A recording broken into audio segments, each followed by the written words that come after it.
Hola a todos, bienvenidos a esta reunión. Mi nombre es Diego Roballo. Yo trabajo para el Historic Districts Council y el objetivo de esta reunión es ofrecer un entendimiento sobre lo que es la ley de emblemas de la ciudad de Nueva York. Y es importante que hagamos esta presentación en español debido a la gran herencia latina que tiene esta ciudad en distintas zonas de la ciudad, en Harlem, en el Bronx, en Queens, en Brooklyn, en el norte de Manhattan. Hay una gran población hispanoparlante, entonces queremos que esta población entienda lo que significa la ley de emblemas históricos de la ciudad de Nueva York. Y sin más preámbulo, voy a compartir mi pantalla para empezar con esta presentación.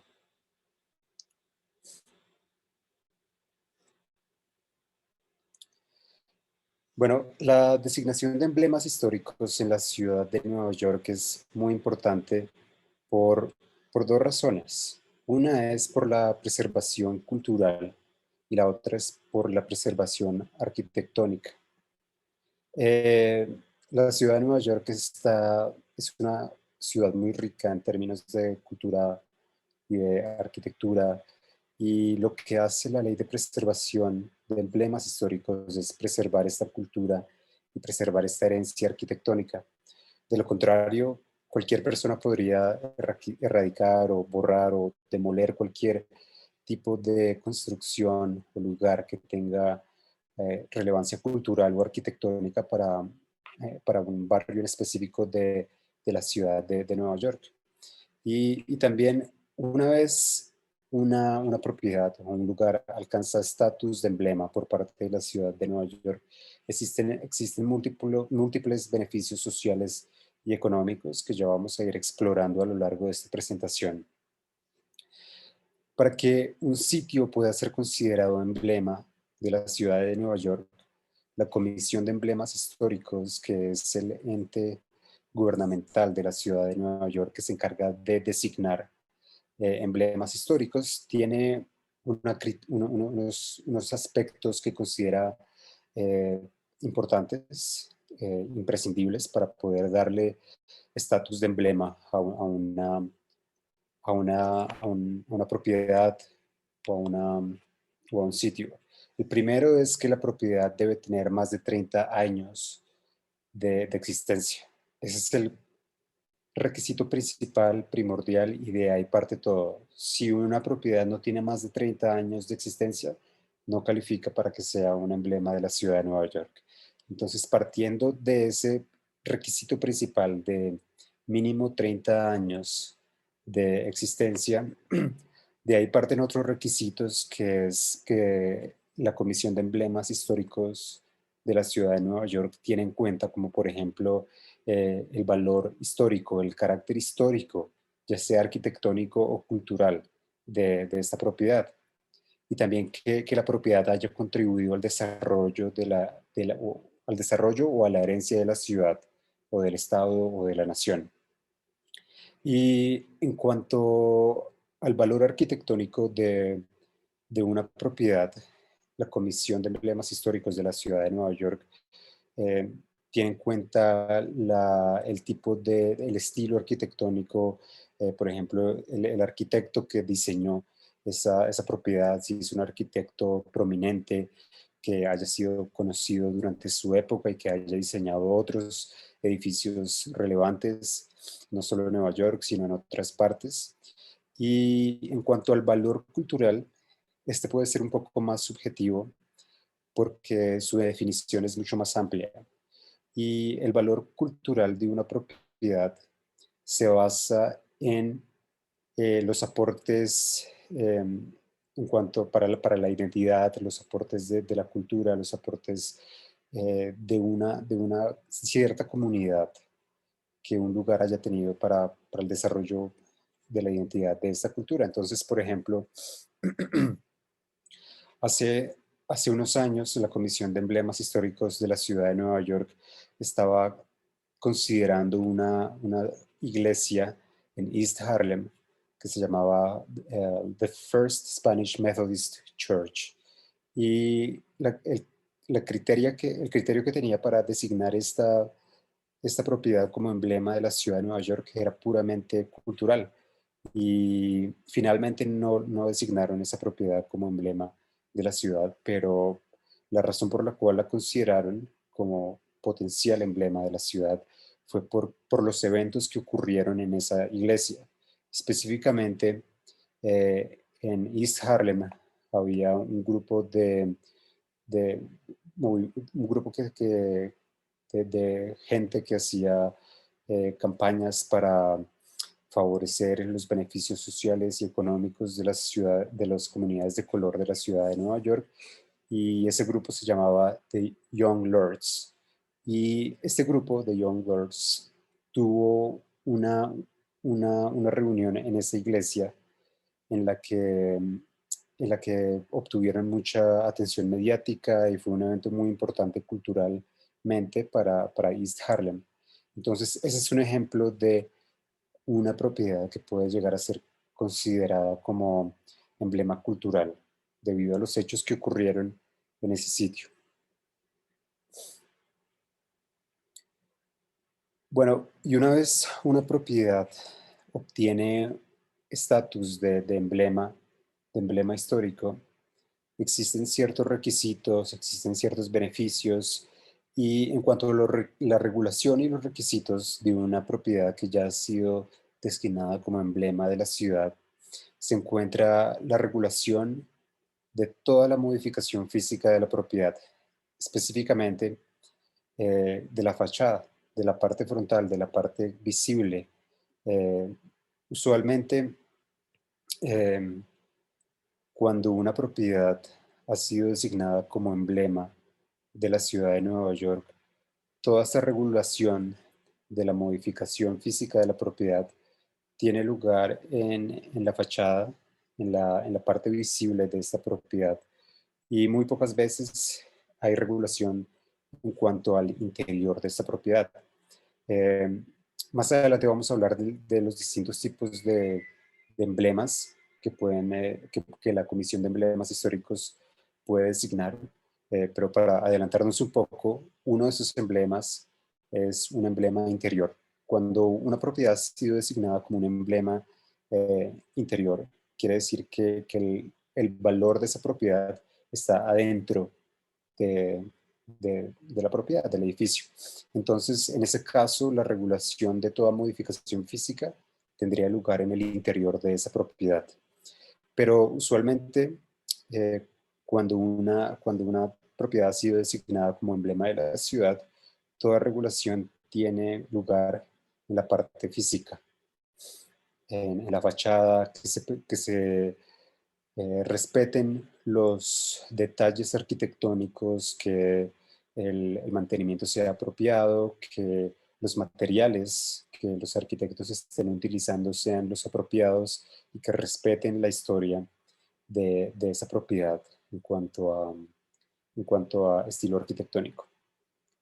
Otra regulación es que no se permite demolición de esa propiedad. Cuando una propiedad ha sido designada como emblema de la ciudad, no se permite que esa propiedad se demuela, lo cual pues, es la esencia de designar una propiedad como emblema histórico, porque cuando una propiedad ha sido designada como emblema histórico, el objetivo es proteger esa propiedad, proteger que esté ahí, proteger su integridad física, proteger que se respete la historia de su estilo arquitectónico y pues esencialmente no se permite que haya una demolición de esa propiedad. También se requiere un mantenimiento apropiado eh, y en cuanto a esto me refiero a que hayan, por ejemplo, que la firma arquitectónica que esté haciendo el trabajo elija materiales que sean acordes con el estilo arquitectónico de esa propiedad, que elijan materiales de calidad, que elijan materiales que puedan ofrecer una representación óptima de las características originales de esa propiedad. Y también cuando una propiedad ha sido designada como emblema histórico de la ciudad, se requieren permisos del gobierno para hacer cualquier tipo de modificación del aspecto físico de esta propiedad. Entonces, cuando un propietario, cuando una firma de arquitectura va a hacer algún tipo de trabajo en una propiedad que ha sido designada emblema, tienen que obtener una serie de permisos por parte de la Comisión de Emblemas Históricos de la Ciudad de Nueva York y en ocasiones eh, este proyecto eh, puede llevar a una audiencia pública en la que se aceptan opiniones comunitarias sobre las modificaciones que se le quieren hacer a esta propiedad. Entonces, usualmente en estas audiencias públicas asisten residentes que han vivido en su propio barrio por décadas y décadas y sienten que este proyecto eh, va a afectar de alguna manera eh, el carácter físico de su barrio y ellos ofrecen su opinión como residentes y estas opiniones son muy valoradas por parte de la Comisión de Emblemas Históricos de la Ciudad de Nueva York. Y después de estas opiniones comunitarias, después de esta audiencia pública, la Comisión de Emblemas Históricos decide si aprueba o no aprueba este proyecto. Entonces, estos puntos son muy importantes tenerlos en cuenta porque es lo que sucede una vez una propiedad ha sido designada como emblema histórico. También es importante establecer una diferencia sobre lo que significa y sobre lo que no significa tener a una propiedad como con estatus de emblema histórico de la ciudad de Nueva York. Cuando una empresa recibe estatus de emblema histórico de la ciudad, eh, ese estatus no afecta el uso de la propiedad. Eso no está dentro de la ley de emblemas históricos. Entonces, la Comisión de Emblemas Históricos no regula el uso de la propiedad. Eso no está dentro de la- de la- de las facultades de esta comisión. Eh, Tampoco quiere decir que cuando una propiedad ha sido designada como emblema histórico se quieran mantener ciertos tipos de negocios. Y esto no es cierto porque, bueno, pues a lo largo de la historia de la ley de emblemas de la ciudad de Nueva York, cuando se han designado distritos históricos, pues uno fácilmente puede ver que los tipos de negocios siempre cambian dinámicamente, distintos tipos de restaurantes, que de restaurantes pasan a ser otro tipo de negocio. Entonces, la designación histórica no significa que se quieran mantener ciertos tipos de negocios. Y otro malentendido sobre las propiedades que son emblemas históricos es que el gobierno requiere restauración de esas propiedades. Esto no es cierto. No quiere decir que cuando una propiedad haya sido designada como emblema histórico, que los dueños de esa propiedad tengan que restaurar esa propiedad. Esto no hace parte de la designación histórica de un emblema de la ciudad de Nueva York. También es importante un tipo de designación. Es importante establecer un tipo de diferencia, de distinción sobre el registro de emblemas del Estado y de la nación.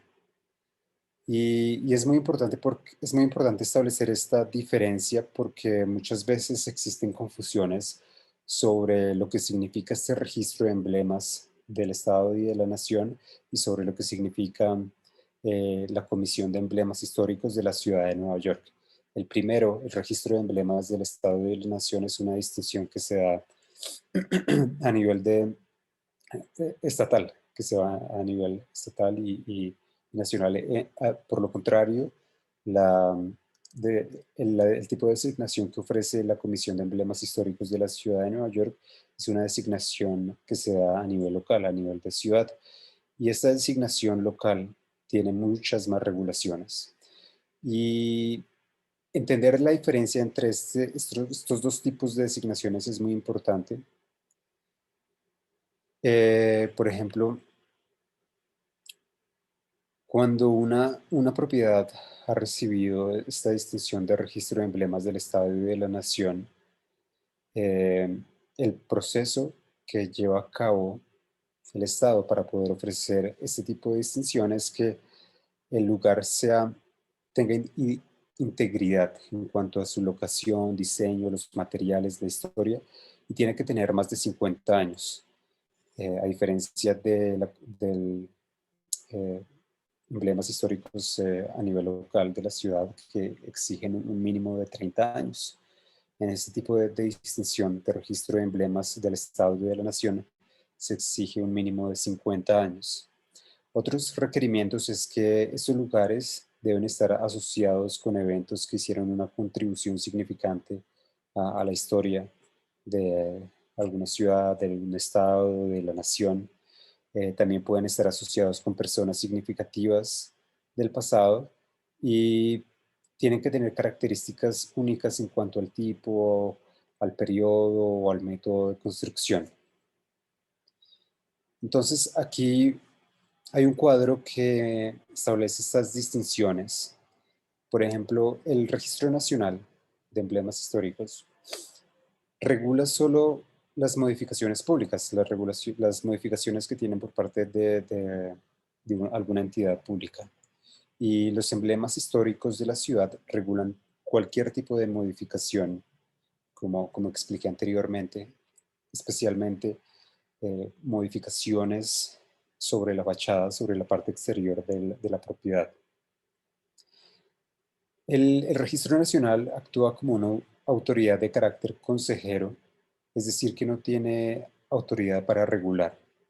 Y los emblemas históricos de la ciudad, cuando son designados por parte de la Comisión de Emblemas Históricos de la Ciudad de Nueva York, esta comisión sí tiene autoridad y tiene poder de decisión. Ellos sí tienen poder de decisión para decir, no, yo no permito que este proyecto tenga lugar en esta propiedad, a diferencia del Registro Nacional, que no actúa como una autoridad con poder de decisión, sino más como una autoridad de carácter consejero, ofreciendo las mejores opiniones profesionales sobre cómo mantener la identidad histórica y cultural de ciertas propiedades físicas.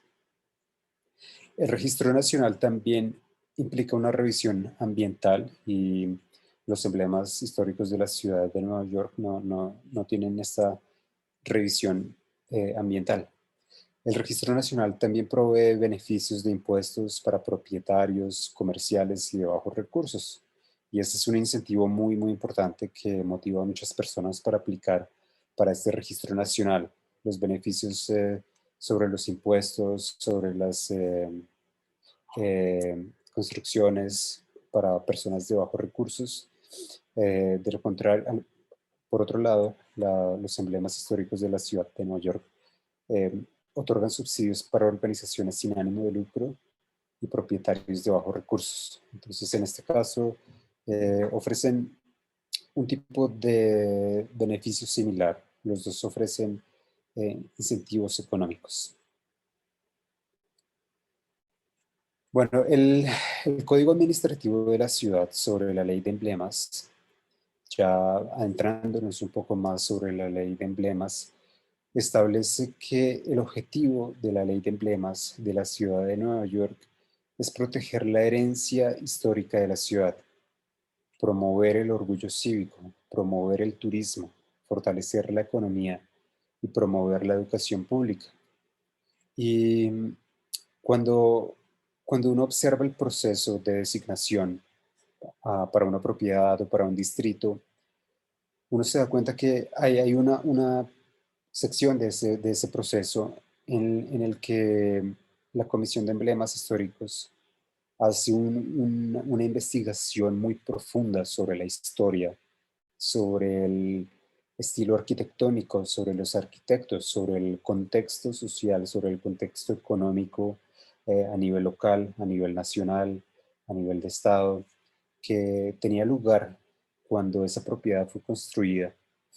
Entonces, cuando ellos elaboran esta investigación, también hacen un reporte que lo mantienen de manera pública para que la gente pueda entender más sobre la historia de estos lugares y entender más por qué ese lugar tiene relevancia histórica a nivel cultural y arquitectónico.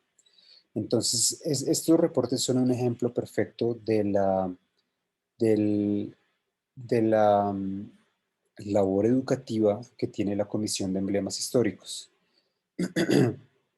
Esta labor educativa se ve claramente evidenciada en este tipo de reportes, y también la Comisión de Emblemas Históricos hace clases en las que se enseña a las comunidades sobre la historia de sus barrios, sobre la historia de los estilos arquitectónicos, y también existen otras organizaciones como el Historic Districts Council que le ayudan a la Comisión de Emblemas Históricos a alcanzar estos objetivos. Nosotros también llevamos a cabo presentaciones educativas a lo largo de la ciudad en las que promovemos la herencia histórica, cultural y arquitectónica de estos lugares. Y estas, estos puntos que acabo de mencionar ahora son muy importantes porque ahí es cuando uno se da cuenta el valor de esta ley, el valor de la labor de la Comisión de Emblemas Históricos, cuando, por ejemplo, un distrito histórico como Brooklyn Heights o Upper West Side o Upper East Side, que son sitios, distritos muy turísticos y muy populares, eh, la historia de todos estos lugares está en los reportes que hace la Comisión de Emblemas Históricos. Y estos reportes son promovidos para que la gente pueda informarse, para que puedan encontrar el valor histórico y arquitectónico de estos lugares y para que se pueda promover una educación pública. Bueno, ahora es importante que abordemos un poco más sobre la historia de la Ley de Emblemas Históricos de la Ciudad de Nueva York. ¿Cómo llegamos a este punto en el que tenemos una entidad gubernamental que regula las modificaciones físicas de ciertas propiedades en ciertos distritos? Bueno, y todo empieza en 1961 con el alcalde Wagner, que crea un comité para estudiar la legislación de emblemas, todo con el objetivo de encontrar mejores opciones para proteger estos emblemas. Y en 1963 la estación de Pensilvania fue demolida. Este fue un hito, este fue un hecho muy importante dentro de la ley de emblemas históricos porque fue un antes y un después dentro de la historia arquitectónica de la ciudad. La estación de Pensilvania era una estación muy rica a nivel cultural. Si uno, como ven en las fotos, en la foto de la parte derecha, era una estación que eh, poseía un valor arquitectónico y de diseño muy único que valía la pena preservar y que los residentes de Nueva York percibían con mucho valor, que le veían el valor a esa propiedad debido a su diseño y a su estilo arquitectónico. Y en la foto de la parte izquierda vemos cuando ya fue demolida esa estación. Cuando fue demolida esa estación, distintas personas de mucha influencia en la ciudad de Nueva York decidieron hay que hacer algo para que esto no vuelva a pasar, para proteger futuros monumentos, para proteger futuros edificios que estén en el peligro de ser demolidos y que no les pase lo que le pasó a la estación de Pensilvania. Entonces, lo que sucedió fue que en 1965 el alcalde Wagner firma la ley de emblemas históricos y es aquí cuando nace la Comisión de Emblemas Históricos de la ciudad de Nueva York. Y, y en 1972 se hace una modificación a la ley para permitir que las acciones sean más rápidas, para que también se incluyan parques parques interiores como emblemas históricos. Como había mencionado anteriormente, existen distintos tipos de emblemas Uno de esos tipos de emblemas es el que he venido mencionando, que es un emblema eh, individual que básicamente se enfoca más en la protección del aspecto exterior de la propiedad, pero con esta modificación en 1972 se incluyeron los interiores de las propiedades y también los parques. Y esta modificación es muy importante y dio lugar a que distintos lobbies de muchos edificios famosos fueran protegidos. Por ejemplo, el lobby del Rockefeller Center, lobbies que poseen un diseño único y que vale la pena preservar. Esta modificación permitió que esos lobbies fueran eh, protegidos. En 1978, otro hito importante sucede en la ciudad de Nueva York y es que eh, segundo,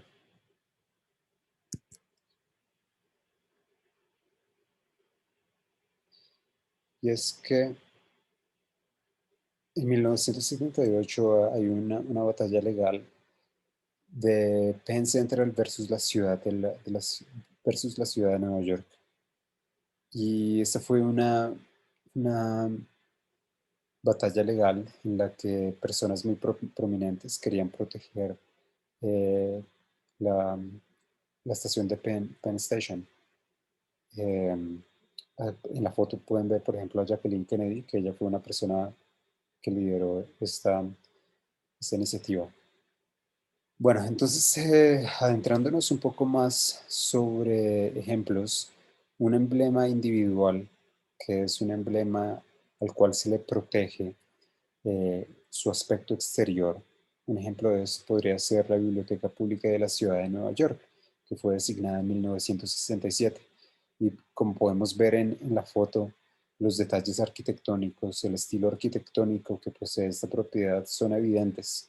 Y eso es lo que protege la Comisión de Emblemas Históricos. Este es un emblema individual que se enfoca, en este caso, en proteger el aspecto exterior de esta propiedad, los detalles arquitectónicos, el diseño, los materiales y todo lo que ya hemos mencionado. Los distritos históricos son conjuntos de propiedades que dan lugar a un distrito. Y por lo general, un distrito histórico está compuesto por propiedades que obviamente tienen valor arquitectónico y este es un ejemplo de Carroll Gardens que fue designado en 1973. Emblemas interiores son emblemas que están adentro de una propiedad y se protege este aspecto interno de esta propiedad. Un ejemplo de esto es el edificio Chrysler en 1978. El lobby del edificio Chrysler que fue designado como emblema interior en 1978.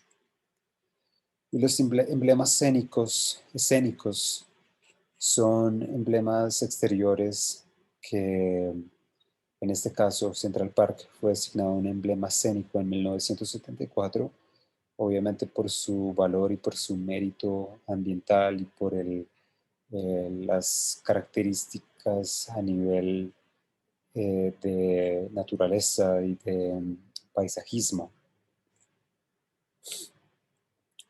Bueno, y también es importante entender que cuando uno viene a Nueva York, cuando uno visita Nueva York, uno ve muchas construcciones históricas, pero en realidad es que solo el 4% de todas las propiedades que están en Nueva York tienen estatus de emblemas históricos. El resto, el 97%, son propiedades que no tienen este estatus.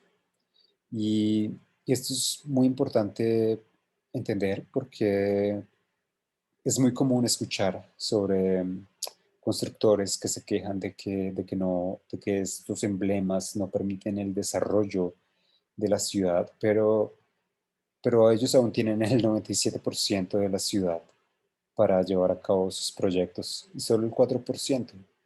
lo cual es una cifra muy baja teniendo en cuenta la historia y la identidad de la ciudad de Nueva York. 4% es una cifra aún muy baja. Y como muestra este mapa en el 2007, y no creo que haya cambiado mucho, creo que no ha cambiado, no ha cambiado nada, de hecho. La mayor parte de emblemas están situados en Manhattan con el 56%. Y pues casos de emblemas a lo largo de Manhattan está el Upper West Side, Upper East Side, Greenwich Village. Son distritos enormes que abarcan una gran porción de Manhattan y que tienen estatus de emblemas históricos. Y aparte de estos también hay muchos emblemas individuales que tienen el estatus de emblema. Y Manhattan está seguida por Brooklyn, en Brooklyn está Brooklyn Heights, está Carroll Gardens, hay un montón de distritos con estatus de emblemas históricos. Y después de Brooklyn está el Bronx y Queens, seguidos de Staten Island solo con el 2% de emblemas históricos de la ciudad de Nueva York. Bueno, es importante que hablemos del proceso de designación. El proceso de designación de un emblema histórico empieza con promover la propiedad a la Comisión de Emblemas Históricos, que por sus siglas en inglés, LPC, con un RFE, que es una requerirle a la Comisión de Emblemas que haga una evaluación sobre esta propiedad. Entonces, este requerimiento de evaluación es básicamente un formulario en el que uno explica el valor arquitectónico, el valor cultural, el valor histórico en general de cierta propiedad o de un distrito. Y ahí es cuando uno tiene la oportunidad de explicarle a la Comisión de Emblemas Históricos por qué es importante que cierta propiedad tenga estatus de emblema histórico. Y ahí es cuando uno tiene la oportunidad de explicar el, los diseños arquitectónicos, el contexto cultural. Y seguida de este requisito para una evaluación está que la Comisión de Emblemas o el PC agenda la propiedad para una audición. Y después de esta audición pública, el PC vota y la propiedad es designada, asumiendo que todo fluyó sin problemas. Y este proceso del 1 al 4 es un proceso que no tiene un rango de tiempo determinado. En ocasiones hay propiedades que se han tomado 1 año, 2 años, 3 años, incluso 5 años para poder llevar a cabo los procesos del 1 hasta el 4. Pero básicamente estos son los procesos los pasos que se llevan a cabo para que una propiedad sea designada como emblema histórico. Después de que la Comisión de Emblemas vota y aprueba la designación de cierta propiedad o de cierto distrito, se empieza un proceso público para la rectificación de la designación. Este caso va al Consejo de la Ciudad, el Consejo vota y luego el alcalde vota. Y bueno, también es muy importante que tengamos en cuenta que existen varios determinantes en el proceso de la designación. Existen varios determinantes que la Comisión de Emblemas Históricos tiene en cuenta para designar o para no designar o para prestarle atención o para no prestarle atención a ciertas zonas de la ciudad. El primero es el apoyo comunitario. Cuando existe alguna organización comunitaria organizada, que tiene bastantes miembros, que tienen objetivos claros, que hacen investigación y que se contactan con la Comisión de Emblemas para comunicarle a la Comisión de Emblemas por qué es importante que su distrito, que cierta propiedad sea designada como emblema histórico. Ese es un punto muy a favor que la Comisión de Emblemas tiene en cuenta para designar un edificio o un distrito. También es muy importante que haya apoyo político cuando un concejal o cuando el director de una junta comunitaria expresan su apoyo sobre la designación de cierta propiedad, la Comisión de Emblemas Históricos tiende a escuchar más ese caso. También, dependiendo del valor histórico de la propiedad, la Comisión de Emblemas Históricos decide si darle estatus de emblema o no.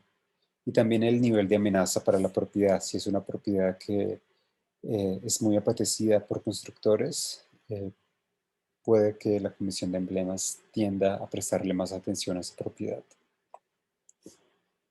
Y básicamente estos aspectos y esta